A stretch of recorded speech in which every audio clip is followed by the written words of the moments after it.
Time now for sports on 104.7 The Cave. Here's Ned Reynolds. Mike the Intern, Ned Reynolds in the studio on a Thursday morning. So it seems like we just got done with a big party for the NFL, but no, sir. We got something coming up pretty special a week from tonight, and that is the release of the schedule. It's really interesting you bring that up, too, because that's exactly what the NFL has programmed. Something, it may not literally be every week, but it's pretty often that they put something before the media and the public that's going to gain attention for them. They market this program beautifully. These guys are brilliant in what they do. Anyway, it's a week from tonight that the schedule gets released. Well, this is not a rule, but it's kind of a tradition and a tip of the hat to the Super Bowl champs who play the first game of the season, which is a Thursday night. It's September 7th this year. So you assume the Kansas City Chiefs are going to be there, and I really think they will be. But it is not a given. The reason it's not a given is this is not a rule, number one. And number two, the Royals are playing at home. Now, in the past when this has happened, the Royals have a day game, and the Chiefs game would be at night. Still, you run into a massive traffic jam when that's the case, and you ruin the tailgating and all that sort of thing. Well, hold on. What will happen is you'll just have a bunch of Chiefs fans going in when the Royals lots open and start up and just stay all day. I guarantee you. But it really causes a lot of consternation in the parking lot and so forth. So I think what they'll do is go to the Royals, which they may have already done, and say, hey, look, how about if you make this a doubleheader the next night or doubleheader the day before, whatever. I don't even know who they play.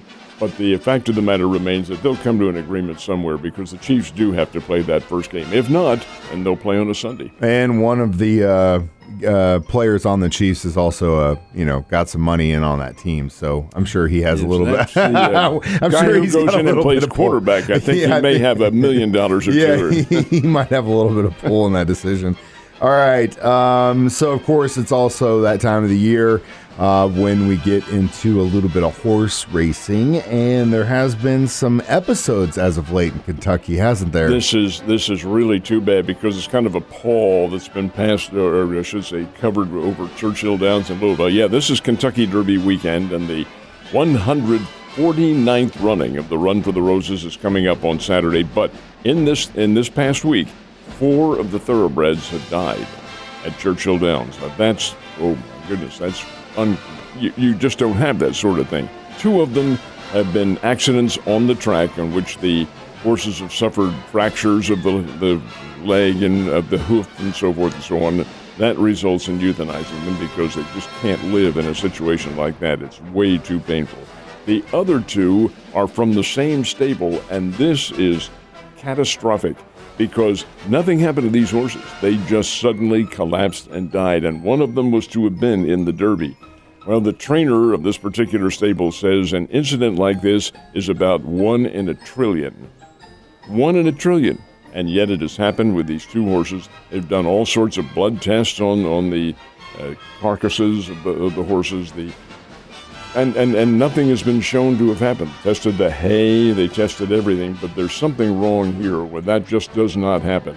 And as a result, Churchill Downs is really suffering greatly from the whole incident. However, 150,000 people will be there for that event on Saturday. Oh, yeah. It's a big, big celebration. It is. Better not be telling me it's the bird flu or anything like that.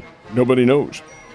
They just and it's from the same stable. That's the key. Yeah, right yeah. there. There's something going on. I bet that's just that. Coincidences and all that. I get it, but I'm also. It's kind of a little omen going into this week not. as well. Oh man, if I were you, I wouldn't put any chocolate chips on anything this weekend. Last but not least, who won in the hockey playoffs last night? Well, we had 2 games, and these were both series openers, and the Carolina Hurricanes defeated the Jersey Devils, so the Hurricanes lead 1-0, and the Las Vegas Golden Knights knocked off the Edmonton Oilers in Las Vegas, so the Golden Knights lead by 1-0.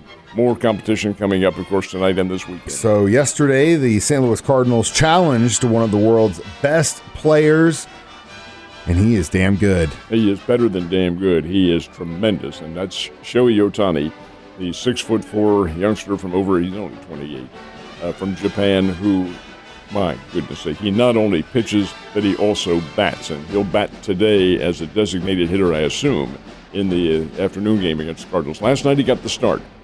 He pitched. All he did, and he didn't get the decision, and he was behind when he left the game, 4-3. But he struck out 13 Cardinals in that 6 innings that he pitched. 13 of them, think about that. And the Cardinals, they couldn't touch this guy. But when you throw 100 miles an hour and you're throwing straight, somebody's going to stick out a bat, and the Cardinals did get 2 home runs off of him. So the Cardinals led 4-3. Did they win? No, They do not. They get into the 9th inning, and here comes Giovanni Gallegos in to relieve for the Cardinals. Gives up a home run to the first batter, ties the ball game. Next batter up is Mike Trout. He sticks one in the seats, 5-4 lead. Another batter comes up, hits a double, then there's an RBI single. 6-4, Angels get the lead, and the Cardinals go very quietly in the ninth. Now, get this, Mike, this stat just boggles my mind. The Cardinals sent 34 batters to the plate last night. 34, 17 of them, exactly one half, struck out. Jiminy Christmas.